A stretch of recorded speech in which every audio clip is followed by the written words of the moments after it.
Welcome to the hottest real estate topics on the planet, keeping you up to date with all the creative ways to buy and sell real estate without bank qualifying, so anyone can build real income starting today. Here is another great show with Dealmaker Bill and Pete the Rookie.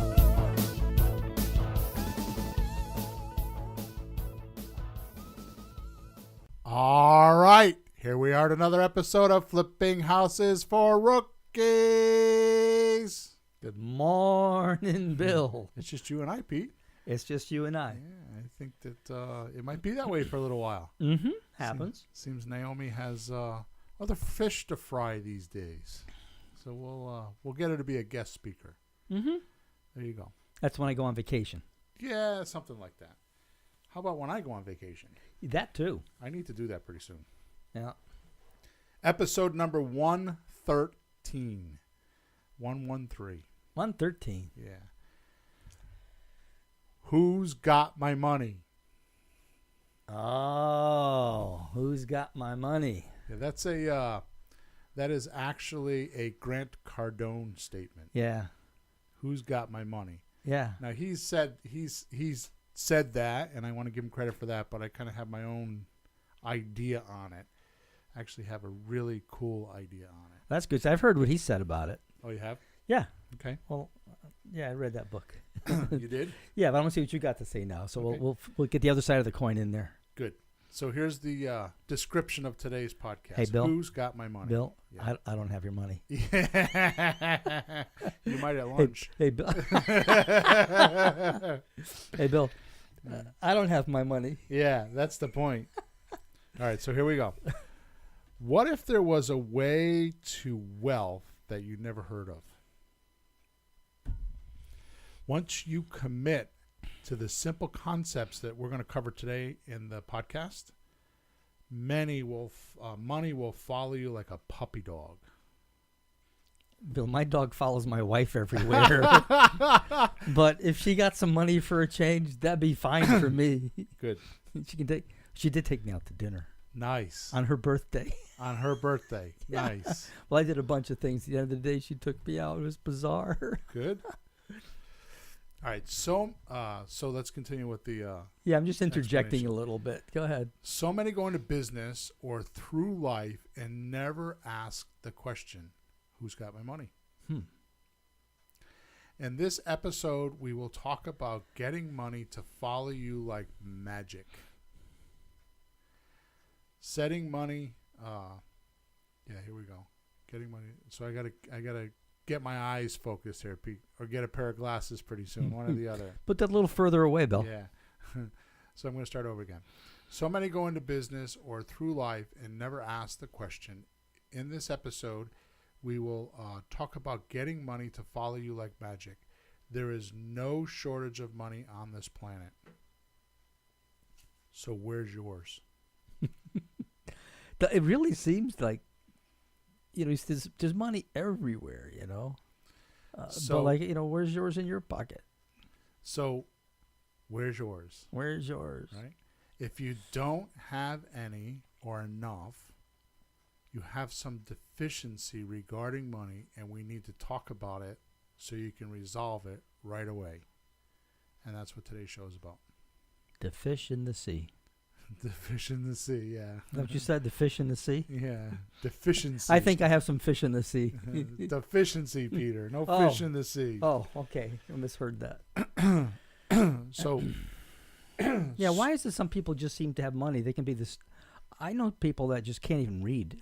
right. They have money. I mean, really, they're like a reading problem. Yep.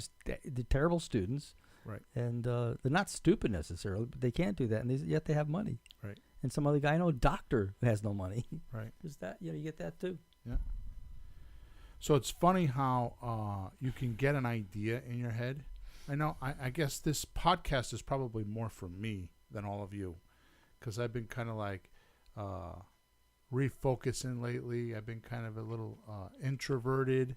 Mm-hmm. I've been kind of in my own world and kind of kicking myself around and, saying things to myself that I shouldn't be saying to myself. I've had a few closings that were horrible, which I think at this point they're over. But we got one more we're almost done with. on Bun Street. Yeah. So We're you, almost done with Meriden finished? that. Meriden is done. Yeah. Jesus. But it kicked my ass. Mentally kicked my ass yeah. because I wrote a big check to get rid of that house. Yeah. And I haven't done that in 10 years. Yeah. So it still happens. And I'm talking about it because I don't want, I'm very transparent. I don't want people to think that it's just all good and there's not bad things that happen. And there are. The difference is this. And here's what I told my wife the other day. I said, the win I'm going to take on this house in Meriden where I wrote the big check is I was able to write the big check. Oh, yeah, right. That's the win. Yeah. It definitely impinged upon my cash, and it definitely impinged on me because I'm going to make some changes now, which we've been talking about, but I haven't done it. So now it's going to happen because it just has to. So anyways, today's show is kind of like it's definitely coming from Bill's planet because this is where I'm at. So this is also not just coming from Grant Cardone's little book that he has. I want to just not boast or brag. I'm not doing that because that's not what's meant to be. I'm just bringing up the point that anybody that's around me, yourself or my daughters or whoever is around me knows this. I spend a lot of money, a lot of time, and a lot of training on copywriting. And how that works, the psychology of it, how people click, how they think, why a headline works. I spend a lot of time on testing. I thought was a hobby, but realized that it's no longer a hobby. It's kind of taking me over. Uh-oh. Yeah, and that's another issue that I need to resolve because if it takes me over, then I'm not doing what I'm supposed to be doing. So that's not a good thing. Oh. My point in saying that is that it's a great question in copywriting. Who's got my money?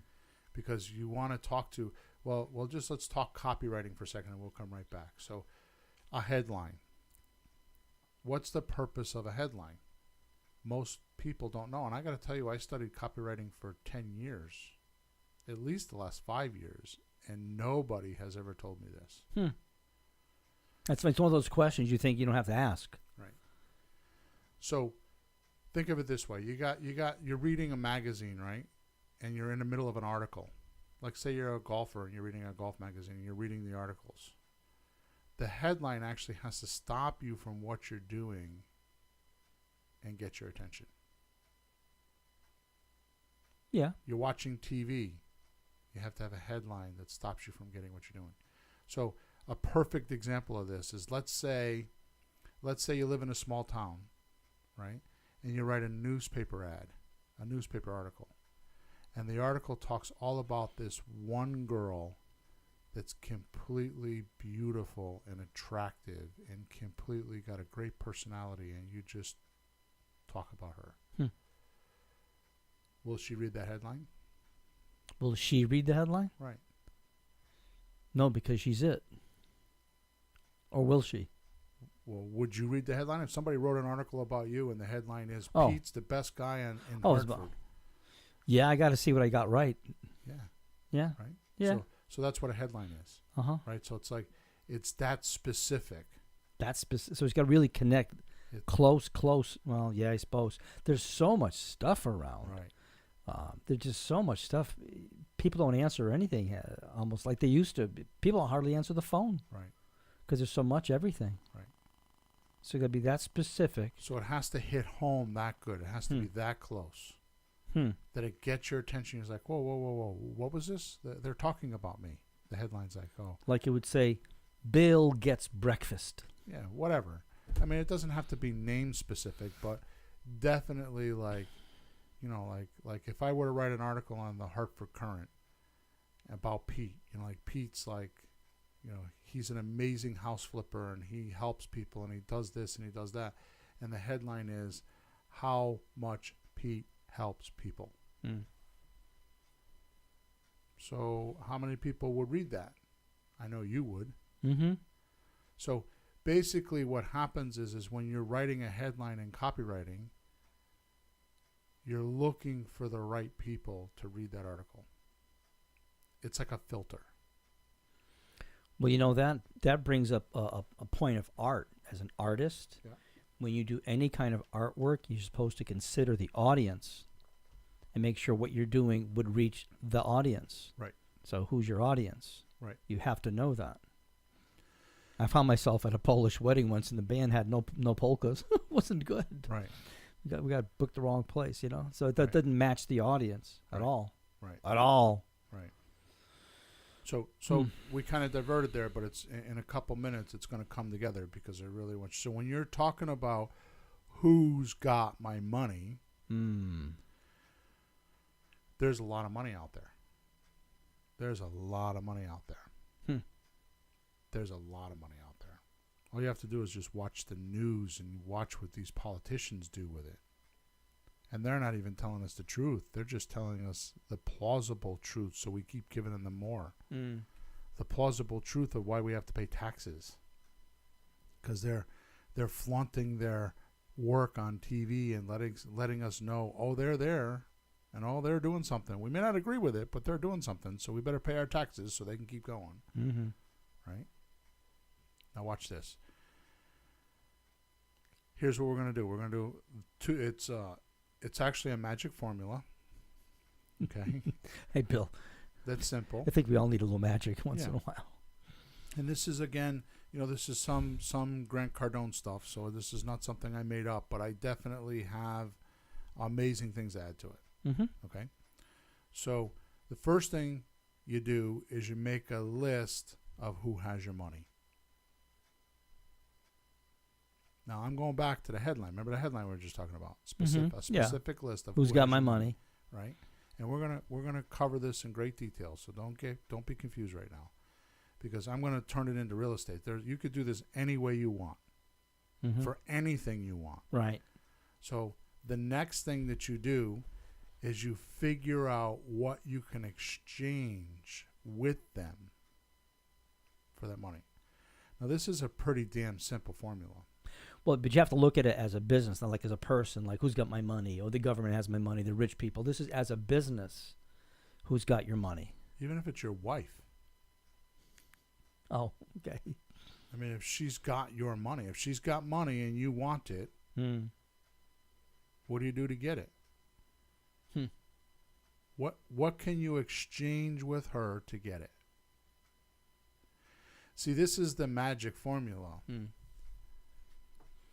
Is if you don't have something, a product that's completed and valuable to somebody else, you won't have money. Oh, sure.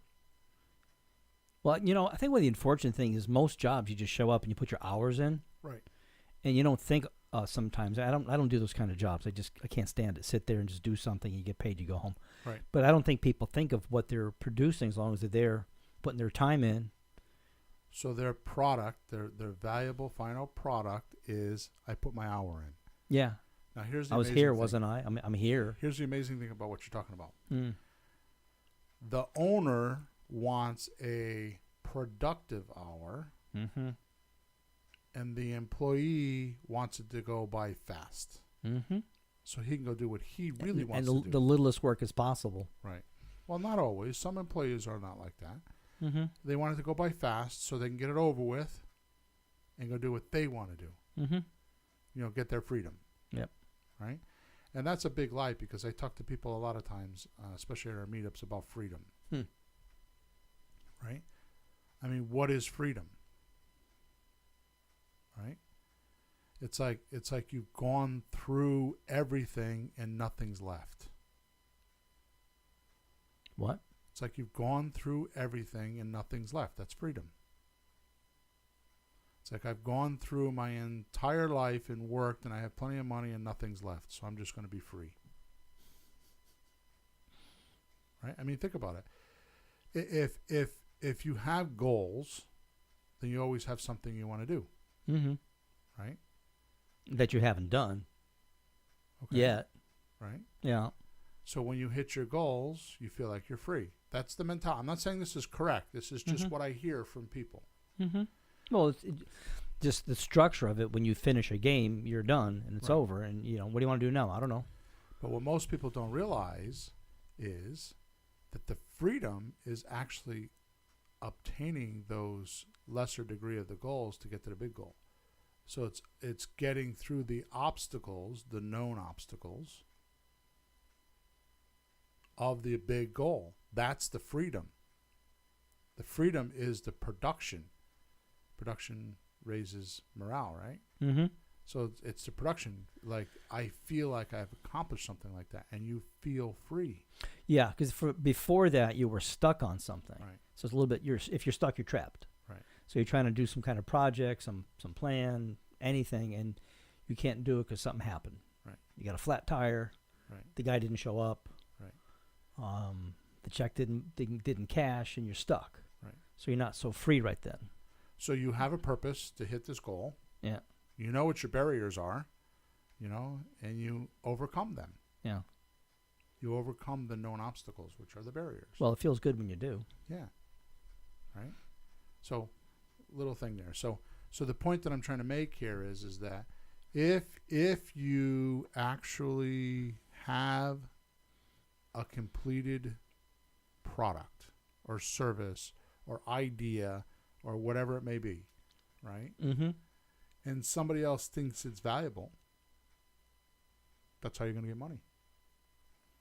Bill, I did that this week. Tell me. Just my music lesson business. That's what I do every day, and I do the real estate on top of that. But just what I do, that's what I know how to do really well. I'm still learning how to be better at real estate. But I realized that my students weren't progressing as fast as they want physically. They can't move their hands. You can learn how to do something, but you want to be a race car driver. You can drive the car, but you just can't do it as good as that other guy. Right. So you need to work on your skills. So I wrote a little booklet that's called the Accelerated Learning System. I made a cover, put a bunch of exercises, drills, and things in it. Made a copy. I got to tweak it. Stuck it on my piano. The first kid that saw it, he's like 9. He goes, "What's that?" "Oh, that's the Accelerated." "I want one." He's screaming, "I want one." "You can't have this. My sample. I'm not done." "But I want one." "Okay, hey, hang out. I'll get you one next week." Right. Is that an example? Yes. Oh, good for me. So I've been using it at my advertising and a few other things like blah, blah, blah, blah, blah. But I'm trying to figure out what those people would want that they would exchange for. What makes me different than somebody else? What can I do that someone else can't do? Right. So I came up with a few things like that, a couple other things. Except I want you to tweak that now. Yeah. Because I'm going to do the same thing. I'm going to practice what I preach here. Mm-hmm. So what did you just say? Repeat it. So you're I'm calling it the Accelerated Learning System. No. You said, I have something. I have something that they need. Right. That other people don't quite have. Right. So you can find out in the long run by hanging around me, but how do you hang around me if you don't find out or think I have it and show up in the first place? What if you did it the other way around? What? Like what? Instead of saying I have something they need or want. Oh. So in other words, you're saying that I have this skill. Uh-huh. I'm going to go find somebody that wants that skill. What if you did it the other way around? What if you already know those people and ask them what they wanted, and you adapt it to what they wanted? Instead of saying I have this, let me go find someone that wants it. Mm-hmm. What if you did it the other way around? Oh, sure. And I talked to you about this and I think I lost you on it, to be honest with you, because I could see how that. Oh, could no, happen.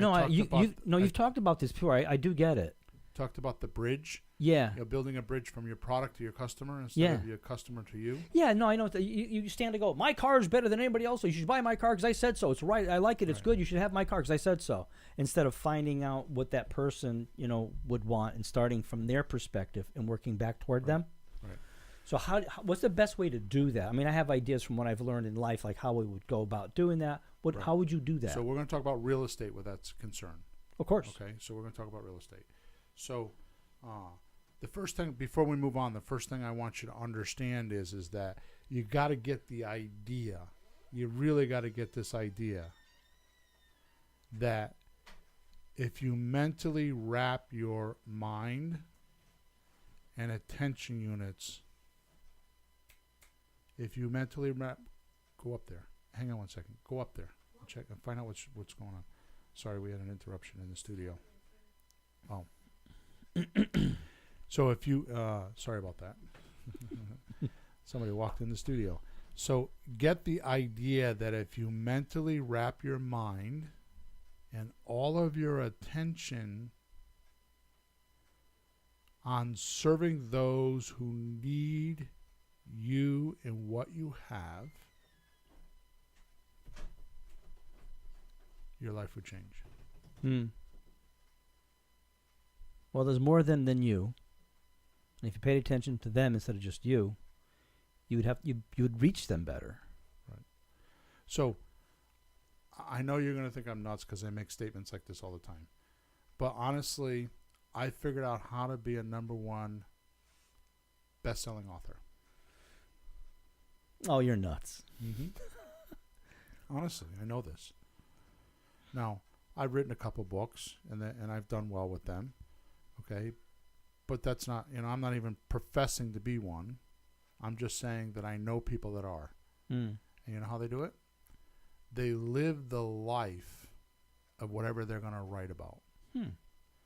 So, like, if you're going to write a romantic novel, go have a romance. You can't be a little old lady typing in her Right. office. You see what I'm saying? I mean, Yeah. there are famous authors that do that, obviously with fiction books, right? I mean, obviously, if you're going to write about, being on the moon, you may not be able to get on the moon. But I'm just saying, in everyday life, especially for advertising, that absolutely works for advertising. You have to experience the product, right? So it's like, if I want to teach somebody how to buy and sell real estate, I need to put myself in your shoes, Right. and find out what problems you're having, and then help you with those problems, right? Which is what we do. I feel like we're missing the mark on that, but lately I've been thinking that who's got my money? Because maybe it's not that we're missing the mark. Maybe it's like we talked about a couple weeks ago. I mean, we've got $750,000 or more. I haven't looked in several weeks. Downloads on this podcast. People listen to us every week. In fact, I've been thinking in the last week, and we're going to talk about this today, about the end of December stopping the podcast. Because it's like, for us, I mean, I don't get anything out of it. We kill 2 hours every Thursday talking about real estate. Right? And When we could be working. Yeah. And people listen to us, but what do? So it's like, free service, free fall. So it's like, like we're doing something for nothing, and they don't get the value of it. They're like on the sidelines and just like listening to whatever we talk about, chit chat, all that kind of stuff. But what are they really doing?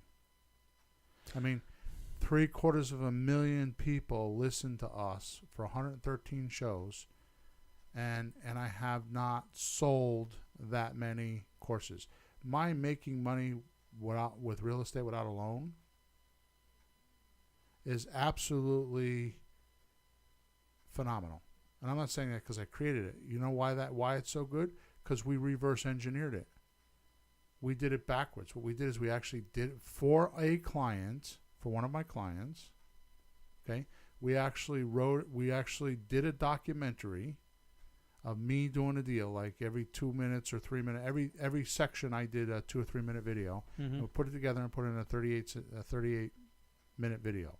Which, by the way, you can see that video at flippinghouses4rookies.com/case study. So you can see that it's free, right? And then we actually took those steps. So this is like Emma with me, and you weren't there, but Emma and I, like every step I did on that deal, we documented it just for 2 minutes. Like, hey, I just got off the phone with this for sale by owner, and here's what she said. Tomorrow I have an appointment with her. So then we recorded it in the car. We're on our way to an appointment. Yeah, just like we do all the time. Yeah, it's But you every did the whole step. You did the whole thing from beginning to end. We'll poke one here, like, Right. and we'll have a video about this house and another one about that offer, another one about a different. But I did the this entire is the whole process. thing. It's the whole thing, so you can see what it's like. Yeah. Okay. Oh yeah. And then what we did is I actually broke that down each step, and I actually used that as the guideline to make the course. So like, how to do each thing. So it's not some theory, it's actual case study. Mm-hmm. So the reason why the course has such I mean, we did last month, we did on my coaching group using that course, we did $675,000 worth of profits. Hmm. And I have less than 20 people in my group. Mm-hmm. In fact, I have probably about, I need coaching clients right now. My attention needs to go on that because I need to get some more coaching clients. Mm-hmm. I haven't been paying attention to it, and I've had a few people that, like Tim, who went off and took a year off and went sailing. You know what I mean? I have Bill, stuff like that. Bill, going that's a on. success story. Yeah, totally. So it's not that they couldn't do it. It's just that then I have another guy that has an autistic child, and the child got sick, and things like that. So he's just not doing real estate because he's got an ill child. So it's not because of success. I mean, my coaching is 90% successful. Anyways, I'm bragging at this point because I like to brag because this is what gives me joy in life, because when I see other people doing what we do. So anyways, the point is that I have to pay attention to who's got my money. Instead of selling my course for $500 and trying to help a bunch of people that don't want my help, that they're dilettantes, they're just practicing, or they're just like, dabbling in it. It's like a hobby for them. They don't have the mad passion to do it. That they won't even spend $500 on my course because I haven't sold 750,000 courses. Right? Mm-hmm. So it's like the people are just in the outskirts, just like listening to the show, but they're not doing anything. But I think, unfortunately, a lot of people do that with a lot of things. Yep. I mean, how many people actually play football? How many just stare and watch it? Right. And you can't have everybody go on the field, but, a lot of people just watch or start things and quit and give up. Right.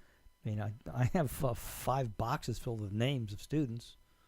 Half stick around for years and years. Right. I'm going to bar mitzvah this Saturday because the family's been with me for 15 years. Yep. But someone else, like 3 weeks and they're gone, 2 months and they're gone. Yep. The revolving door. Most people don't stick with stuff. Right. And I don't know. It's just the way people are, I suppose. But how many people do you have to reach till you get enough to do something so enough is happening? Right. Because there's a lot of houses need to be bought, and people need to be helped to get into the houses because they can't. Right. They can't buy a house. So we talked about this a long time ago, and I've never talked about it again. So let's put this into practical, real life. How do we use it with real estate? Mm-hmm. So who's got my money? Okay. Okay. So we talked about CTR. Do you remember that? So that's Criteria. terms, and networking. CTN. CTN. What Yeah. did I say? CTR. Oh, yeah. That's what I'm not going. CPR. I was No. going. Wait a minute. Yeah, no, thank you. Criteria, terms, and network. Yeah, Okay. that's a good thing. Yeah. So when you're asking yourself, make a list of who's got my money, Mm-hmm. right? You can start with your criteria. Okay?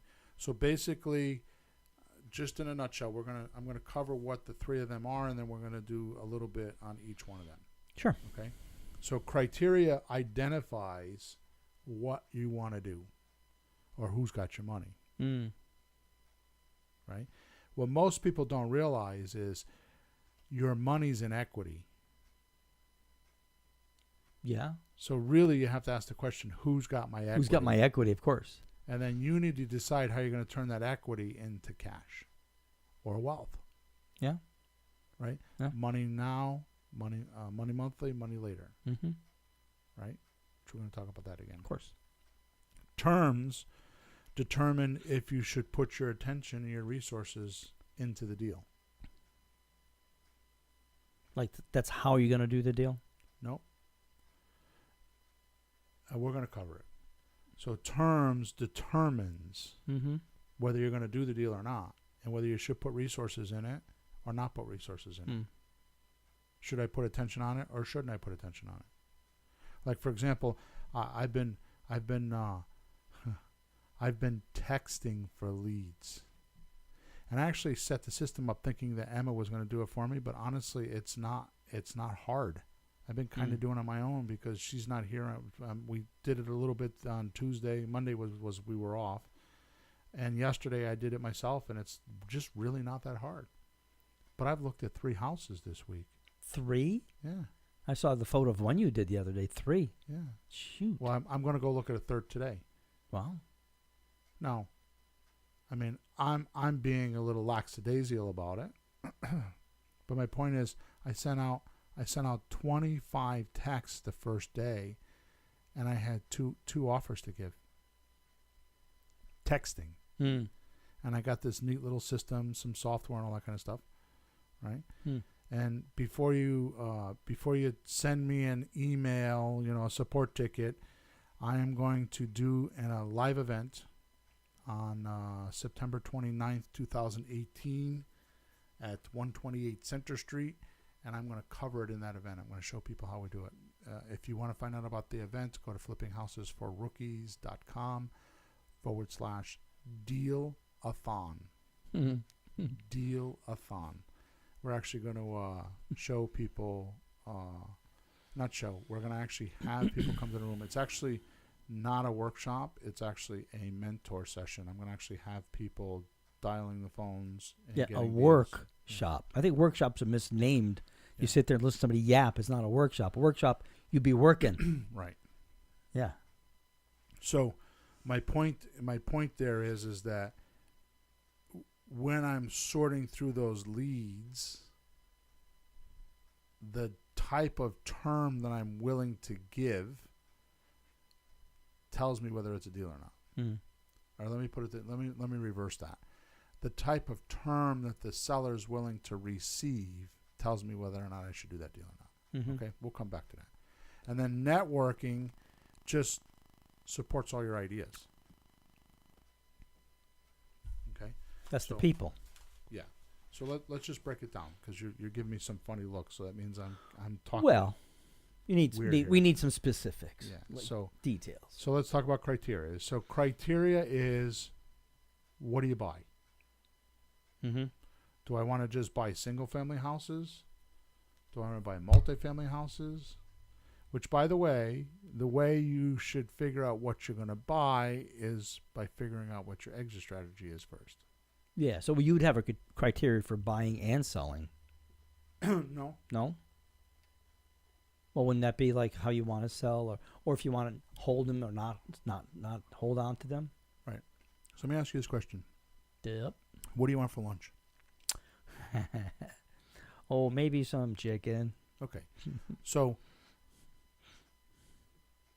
would we go to a vegetarian place to get chicken? No, sir. It's the same way with real estate. So if you want to, and this is a big mistake in real estate. It's huge. It's infested the environment so bad that's why I think people don't get involved in real estate. Because there are so many ways to make money with real estate that it overwhelms you when you first come in. Right? So you can do wholesaling, you can do rent-to-owns, you can do flipping. Flips. You can use realtors. You can not use realtors. You could do it on your own. You can do. There's so many different ways to do it, right? So, what we've talked about in the past is part of the criteria that you need to use is, what are your available resources, right? So many times I've had students that come to me and say, "Oh, I want to flip houses." Yeah. Okay, good. So have you have any construction background? Oh, no. Okay, well, do you have money lined up? No. Oh, no. Do you know how to find them? No. Oh, no. Do you know how to fund them? No. I had that conversation a couple of times too. Right. So what do you want to do? So And how are you going to do this? that's okay. I mean, if that's what you want to do, that's okay. But you have to ask yourself, who's got my money? And how long is it going to take me to get it? Yeah. Right? Because interesting thing is that a lot of people talk about money as being an energy, right? Like, how can I say this? Well, I know the punchline, so let's just do that. Money could get bored. Money could get bored. Could get bored. That's like when it's just sitting somewhere. Yeah. And it doesn't have a purpose. Yeah. It gets used in the wrong places because it gets bored because it just can't sit around. Yeah. It has to have a reason. Like when you have a savings account, it's like, this is my reserve account. I'm saving it so I can buy a 3-family house. Yeah. Then it's not bored. It's like its energy is moving. Every time you add to it, it gets closer. But it's not. Yeah. It's not. I'm going to buy a 3-family house. It's I'm going to buy a $200,000 3-family house that's going to have this amount of mortgage and this amount of return. I'm going through this with my daughter right now. Mm. She's buying a 2-family house from me. Mm-hmm. And we've gone through this numerous times. Like, how's it all going to work, right? How is it? She started off with, Dad, I have no money. I'm like, don't worry about it. You know why? It was the wrong step. It was out of sequence. Oh. So what I went through with her was the exit strategy. Like, here's what's going to happen when you own it. And it's going to have $1,000 a month positive cash flow. And we went through all of it. Mm-hmm. Right? Once she got that idea and once she decided, yeah, that's my exit strategy. I want to hold it and I want to rent to Section 8 people and I want to she made those decisions. It's 4 days later and miraculously all of a sudden the money appeared. All of a sudden there's a retirement account. We talked to one mortgage guy, and I'm like, no, he's the wrong guy. I got another guy. She talked to him yesterday for 15 minutes. All of a sudden, wham. Well, if done right, it produces income. Right. It produces profit. It doesn't take away, so having one is money to you. Right. So let's ask these questions. Do you want to be a landlord? Mm. Do you? No, somebody would ask. So I've been asked twice. Mm-hmm. I own the house. Mm-hmm. It's my house. So, Bill, why don't you keep it? Right. Why don't you keep it if it's such a good idea? Right. Because it's not my criteria. See, I don't want to be a landlord. I actually have a vision that sometime in the next couple of years, I'm going to be a, what do they call it, a snowbird. I'm going to be up here in the summer, visit my grandchildren and my children, and in the winter, I'm going to go to Florida. Mm-hmm. That's what I want to do. Mm. I've wanted that for years, Mm-hmm. and I'm going to do it. Mm-hmm. So I don't want to have to be worried about being in Florida in 3 years or 5 years because real estate doesn't move fast, right? And having somebody not plow a driveway or cut a grass. Mm-hmm. I don't want that. Mm-hmm. And the reason why is because what I do, okay, is a lot easier. Because what I do is I buy on good terms, which we're going to talk about in a minute, and I sell on terms. So even though I have somebody renting from me, I'm the intermediary bank. Right. So they don't qualify for a mortgage. The buyer doesn't qualify for a mortgage. And I'm going to hold terms or hold the house because my seller allowed me to do that and let them get qualified for a mortgage up to 2 years. So I'm the intermediary bank. Mm-hmm. I get it. Right? And you have to mow the lawn? No. What about They cut the grass. They plow driveway. In fact, Ron LeGrand calls it set it and forget it. Yeah. Right? Mm-hmm. Which is not exactly true, but it's pretty damn close. Now, how about if I went to Florida and all of a sudden I had 1 or 5 or 10 or 15 of those? Well, all I have to do is just forward my mail and my business still runs. And I sit down once a month. I deposit all the checks, write all the checks to the mortgage companies or whoever I promised to pay, and I keep the difference. Mm-hmm. A little bit different than landlording. A lot different. Right? So knowing what your exit strategy is going to help you with your criteria. Figure out what do you actually want to do when you grow up. Now, like you were talking about, for the last 2 years, you want to rehab. I want cash. I want cash. I want cash. I'm 66 years old, and I need cash. I need cash. Mm-hmm. Has that changed? Your criteria has changed in the last month. Mm-hmm. Why? Because the amount of work that you have to put into rehab And, you do make money at the end. But if you took that same effort and bought more houses, you'd have money now, money coming in every month, and money later. But I told you that 2 years ago. Mm-hmm. What changed? You had to go through the experience. I did. Experiences. Did some of it. It took too long, and contractors, all the problems that go with it. Right. If it was faster, it would have been one thing, but it's been slower. Right. And while doing the rehabs, you got a house, the one in Clinton, flipped it around, got your deposit cash up front. You're making money every month, and down the road, it's money in the bank to you when you sell it. Yeah. More money than almost as much money as what we paid for your house. Yeah. That's right. I think it will be profit. Yeah. I think more when you add it all up. Yep. Yeah. And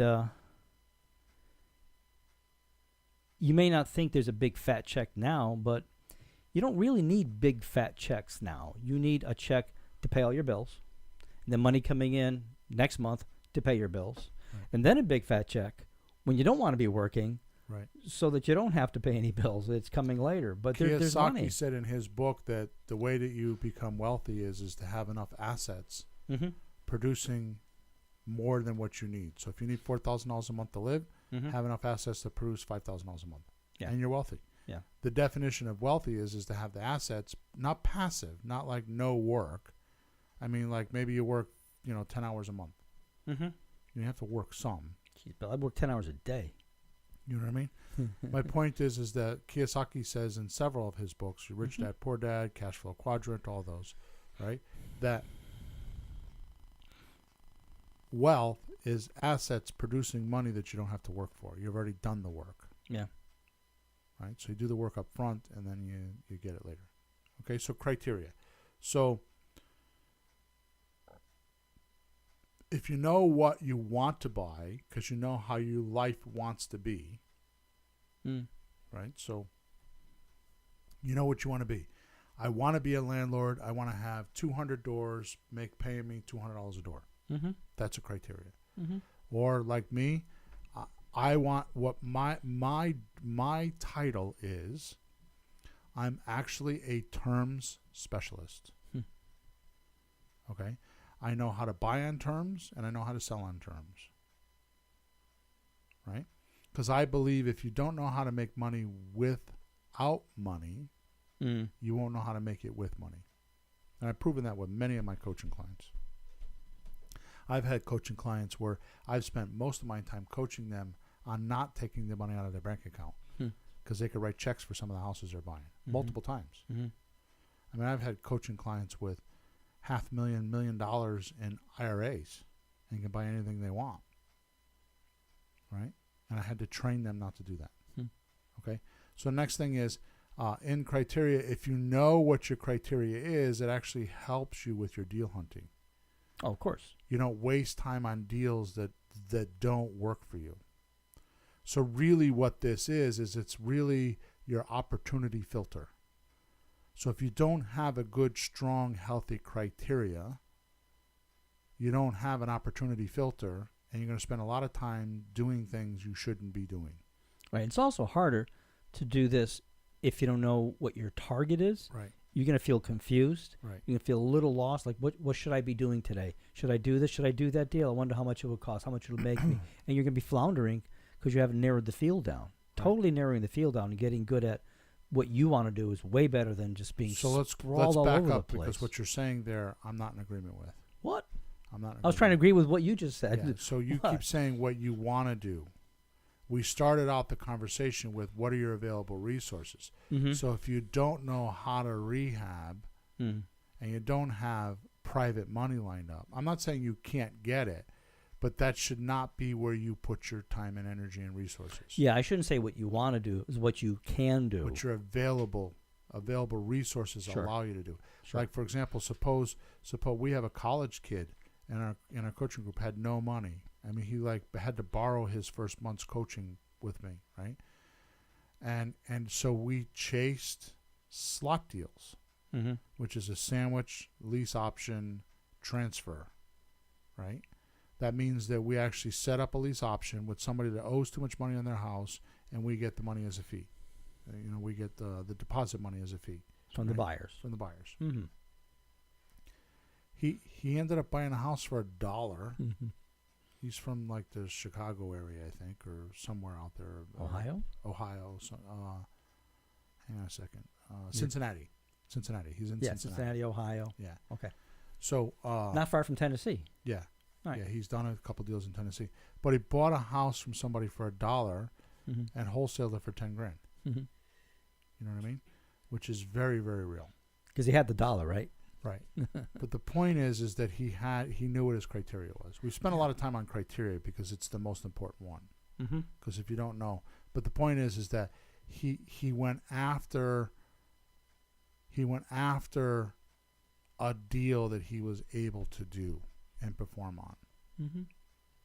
Well, you would think, of course, what else would he do? But we know people think about all the things that they want to do, and then, of course, don't do anything. Right. I mean, even if you start with the smallest deal, a slot deal, and you make $10,000 or $999 minus some fees, that's not terrible. Well, that's fabulous. He actually was going to drop out of college because he didn't have his last semester of tuition. Oh. And that deal got him to graduate. Yeah. Yeah, I've seen his graduation picture. Yeah, it did. Okay. But you're right. That's what he was able to do. He had the resources to do it. He didn't have he didn't have any network. So let's take what Grant said. Okay, so he said make a list of who has your money and figure out what you can do in exchange for them.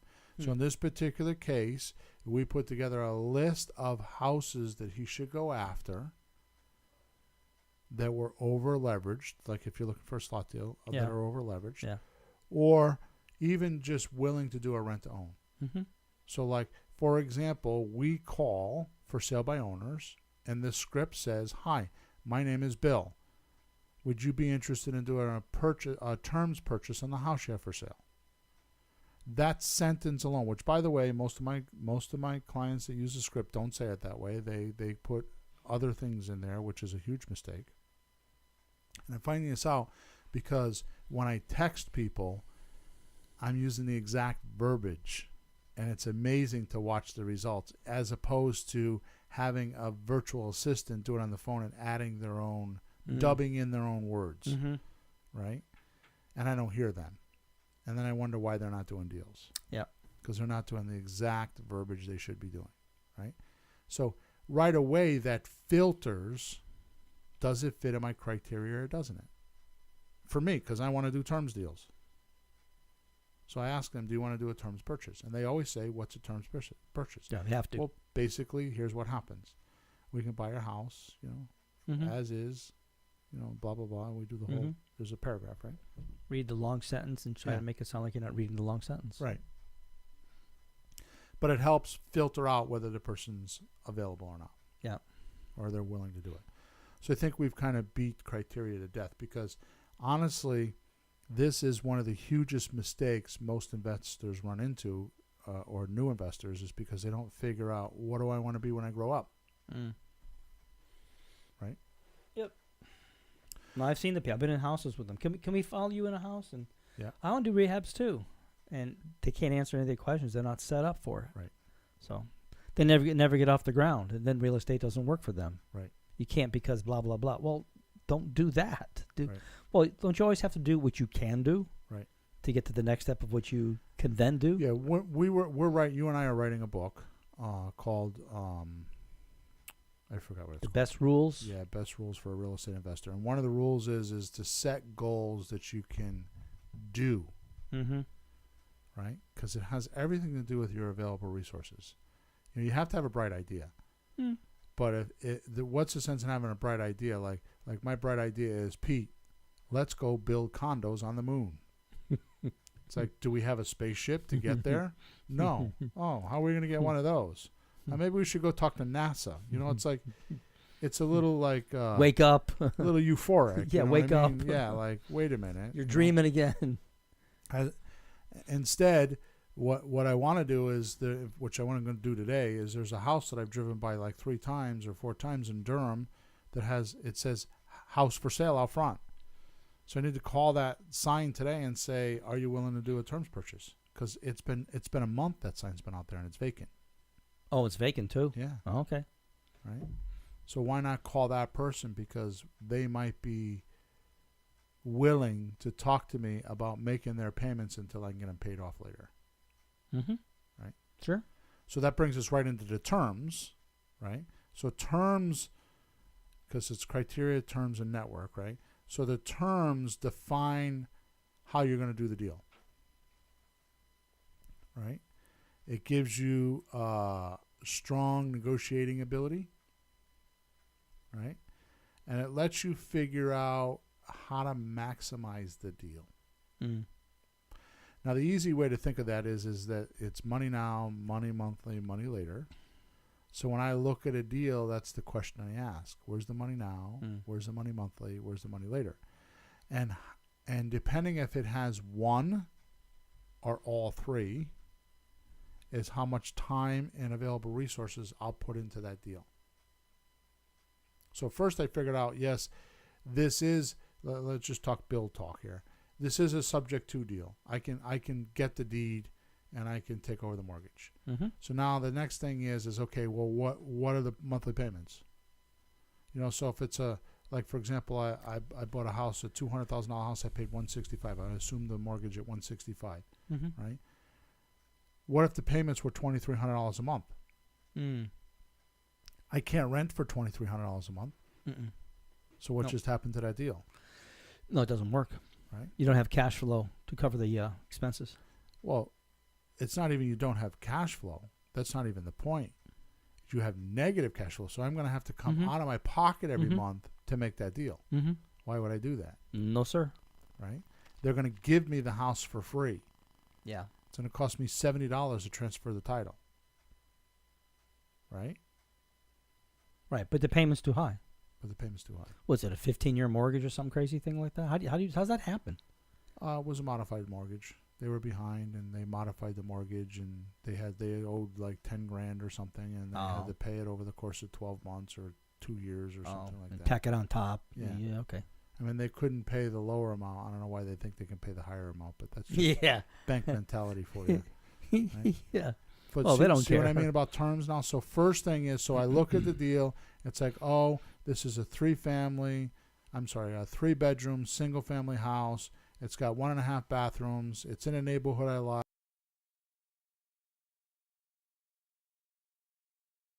I can buy this. They said that when I asked them the question, would you be willing to sell me the house for what you owe on it? They said,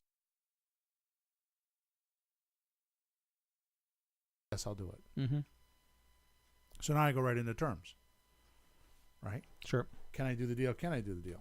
So it defines how I'm going to pay for the deal. Now, here's an interesting thing. This is extremely interesting. See how much time we got here.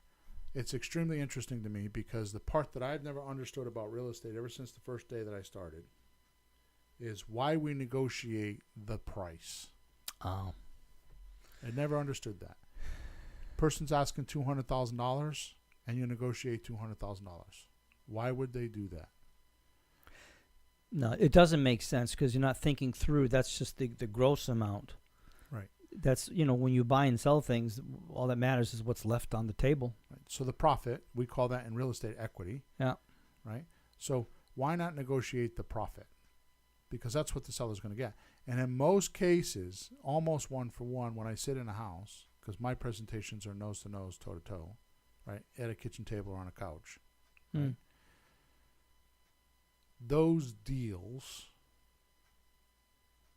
always come down to the seller doesn't know how much money they're going to get, so they negotiate high and put a buffer in there. Mm-hmm. So they owe $140,000 in a house. They're asking $200,000, and either one or two things happens. Well, how much do you think it's going to cost you to sell? Oh, 6%, $12,000 Yeah, sure. for the realtor. Sure. No. And they've already spent the rest of the money in their head. They're Okay, buying campers. They're moving. So they didn't take in consideration negotiation, closing costs, repair money, the inspection. They didn't take into account any of that stuff because they've never been through it. Well, also, I bet you there's an element of don't want to know. hope it goes away, and just cross my fingers, close my eyes, and see if something good happens. But Right. that's not real life. So really what happens for me in terms is what I want to do is I want to find out what their equity is, what their profit is, and work out that payment. Mm-hmm. So do they want it all now? Mm-hmm. Are they willing to wait 2 years or 5 years? And all that determines on how much they get. If they want it all now, it's a lesser amount. Mm-hmm. If they're willing to wait, it'll be more amount. If they wait longer, it'll be even more. So the terms have everything to do with the deal. And of course, it helps me maximize the deal because a lot of people think that real estate is buy low, sell high. When really you can make more money on the terms. You know, like the house we were just talking about in Clinton. I got $1,000 a month positive cash flow on that property. Right? Like the sound of that. That's on top of everything else. Mm-hmm. So I had money down, money monthly, money later. So you want to be financially wealthy and listen to Kiyosaki, like you need to have enough money coming in from your assets. This is the way to do it. Right?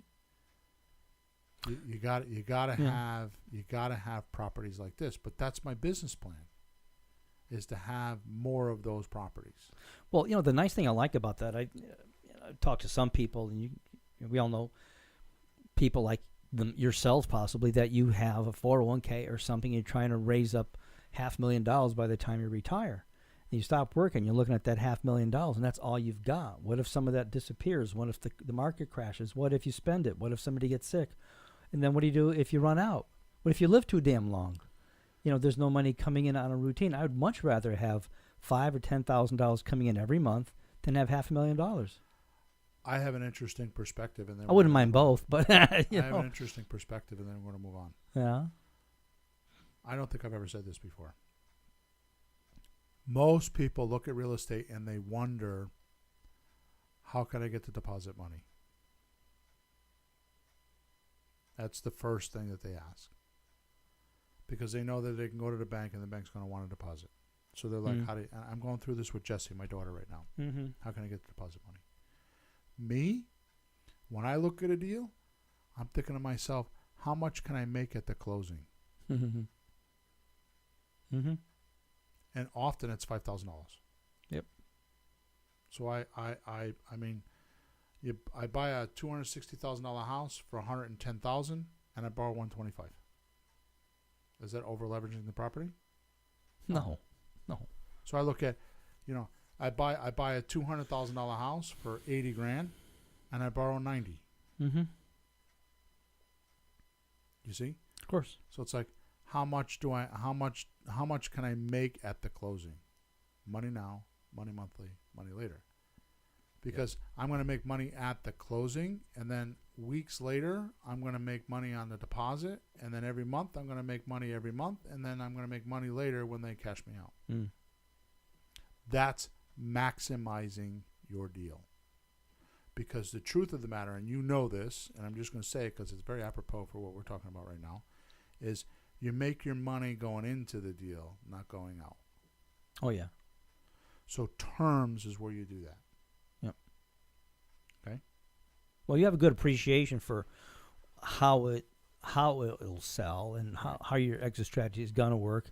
And what I've learned recently is it's not what you wish it would be. You have to be really practical and be very, very conservative on it. Give yourself a decent margin. Right. Yeah, we'll make a lot of money in this. It'll sell for blah, blah. We'll make it so pretty. And not necessarily. Right. The market says what the market says, and you don't have control over that. Lesson to you. Sure. Yeah. Sure. Sure. Good. So the last point is networking. Uh-huh. Right. So what your network does, and this is the punchline, okay? What your network does is it helps you figure out who's going to work with you. Not by what they say, but by what they do. Yeah. Yes, that's true. So, I'll give you a classic example in my life. My wife and I never talk about my deals. Mm. I never tell her about the deals. Because her answer is always at the end of the day, how much are you going to make? and I'll give her a number, and what does she think? That I'm going to put that money in the account and that we can spend it. Of course. Right? Yeah. I don't live my life that way. I make all that money, it goes into my business. And the business costs money. And there's months, sometimes 4, 5, 6 months where we have no money. We don't take money in because we're doing some deals and they're all closing 6 months from now. Mm-hmm. And the business still needs to run. Mm-hmm. Mortgages need to be paid. And I mean, I just recently was holding $2 million worth of real estate. For your information, that's about $1,500 or $1,800 a month just in utility bills, without the winter. Mm-hmm. So who pays for that? You understand? So who is going to help you? Who's going to physically help you, right? Who's going to mentor you? Oh yeah. When you have questions and even problems. myself, I even have mentors.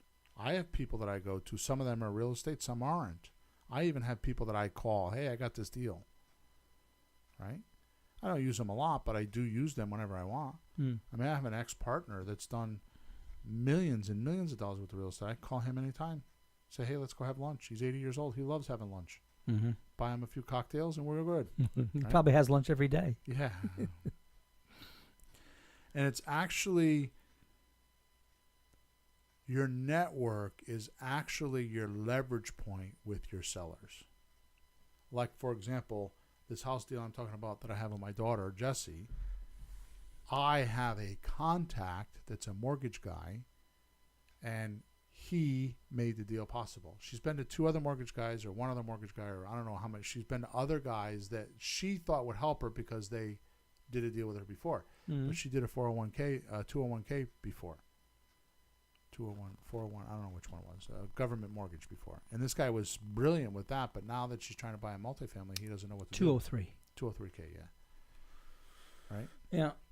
Well, this particular deal, he didn't know how to set it up right. Yeah, he's telling her she needs 30% down. 30. Yeah. 30.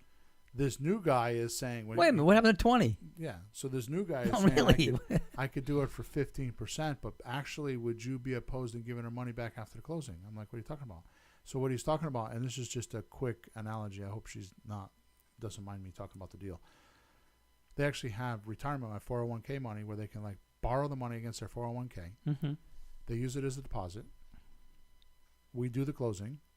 After the closing's done, I give her the deposit money back. She puts it back in the 401k. Whoever thought of that? Is that because you're her father? Yeah. Because a normal seller won't give you money back, would Well, they? you could do that at a closing. But the point is, Yeah, is they do ask. who's got my money? Mm-hmm. It was right under my nose. You. She started off with that, I can't do it, I have a deposit. And now she's well into the deal and she can't wait to buy the house. Mm. It was because the criteria, the terms, and the network. I have a good network. I had somebody that I can put onto her that could help her back and forth. Beep, ba, ba, ba, ba. Hasn't happened yet. But the point is that because I have a good network, I have a good attorney, I have a good closing agent, I have a good insurance guy, you know what I mean? I have a good contractor. Well, that part I may not have right now, but I've had good contractors, right? In the past, I've had good contractors. I mean, Yeah. but my point is... No, we have good contractors. Well, they're slow contractors. So here's how you get a network. And then we're going to end the show. Mm-hmm. Here's how you get That's exactly what I was thinking. And how long did it take you to get a good one? Because anybody can get a bad list of people to work with. Here's how you get a good network. Buy a house. And start hunting? Yeah. But you ask around. Because nobody's going to take you serious until they can walk there and say, here's the bedroom, here's the bathroom. Money guy won't take you serious. I have said this 1,000,000 times. And I proved it dozens and dozens of times in my coaching group. I had a guy one time telling me how he didn't have money, blah, blah, blah, blah. Said, looking for private money. We spent months for him looking for private money. I can't get it. I'm like, screw that. We're buying a house. Get a deal. He got a deal. So we set him up just to pacify him. We set him up with a hard money guy. He was paying something like 4 points and 12%, which was a lot. Yep. But it's like, okay, we got to pay your dues. Here's what happened. Short story. he set up the hard money guy. He's telling his old-time friend at school or like smoking cigars and drinking or whatever they're doing. He's like, I'll give you the money. 9%, no points. It was under his nose. You know why? He had the deal. He was talking about the deal. Yeah. The deal is like bait for a fish. It attracts them to you. If you don't do that, then it doesn't work. They want to know their money is going to be safe. Before they want to know how much risk, they want to know not how much risk. Before they know how much they're going to pay for the risk, you're going to pay for the risk. They want to know that the money's going to be safe. So if a money guy lends you $150,000, he wants to know, his $150,000 is going to come back. Sure. Then he'll talk about how much money he's going to make on it. But he wants to know that it's secure first. Yeah, 150 is much more than some interest. So it's not the interest level. They're not even sure you're going to get the money back. Right. So the house itself, is it a $160,000 house or a $300,000 house? Those things make a difference. So like the deal I was just talking about, I had a $260,000 house. My guy's in it for $125,000. He's hoping I don't pay. He's praying I don't pay. Because he'll go clean up. He'll just go in and sell it. Even in a junk condition. Right? He can get 150, 170, 180, 200 like breaking sticks. Yeah. Doesn't matter what the house is like. Could be a piece of crap. He can still get his money back. Yep. Okay? Make sense? Totally. So who's got my money? Make a list of what you want, and I'm telling you to do that with your criteria. Make a list of what your criteria is because your money is in equity in those houses. You go find those houses. Then what you do is you go talk to those people and let them know that you can help them get their equity out or relieve their problem or help them solve their situation or relieve their debt, and they will pay you. But if you put your criteria there and you know what your terms are and you know that you have some sort of a network together, then it will be a lot easier to find your money. Who's got my money? Just keep asking yourself that question. I know I am. You and I are going to make a joke about it. You don't even know it, but we're going to keep asking, who's got our money today? Who's got our money today? That's a great question. From the first, I read that maybe half a year ago, so I was like, that's a great question. Yep. So that's my story. I'm sticking to it. Please, if you've listened to the show and if you listen to other shows, please go give us a review at Flipping Houses for Rookies. Review M. It's review? Flipping? Oh. So it's flippinghousesforrookies.com/iTunes review. Flippinghousesforrookies.com.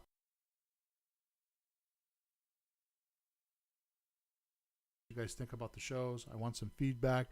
You can also, if you have any questions, send me an email at bill@flippinghousesforrookies.com. I answer all the emails myself personally, and I will help you with whatever. Last thing I want to say is the September 29th event, 2018. If you're still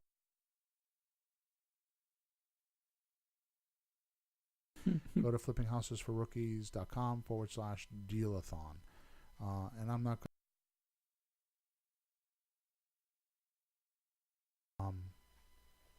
I have been to events, Peter, that I've paid $5,000 and $10,000 for and not gotten what we're going to give in this event. It's a one-day event, and you will leave doing deals because we're going to actually hold your hand, like for real. It's not a seminar where I'm going to stand on stage and talk a lot. We're actually it's going to be you do it and we watch. And then if you do it wrong, we're going to show you how to do it right, and then you're going to do it again. It's for real. And I don't expect to have more than 20 people in the room. So it's going to be a lot of attention. So if you're for real and you think you want to do it and you want my help, for the amount of money that I'm charging, it's not a lot of money. You're going to get me and Peter mentoring you for an entire day. There's no way. I know guys that charge $10,000 a day to do what we're doing. I know guys that charge $25,000 a day to do what we're doing. Yeah. And we're doing it and we're even going to buy you lunch. So if you are ready for that, you should go check it out at flippinghousesforrookies.com/dealathon. Okay? Over and out. Thanks for tuning in to the hottest real estate topics on the planet with Bill and Pete. If you want to continue learning how to buy and sell real estate without money or credit, head over to flippinghouses.club for some cutting-edge real estate wealth tools. Or contact us at info@flippinghouses.club.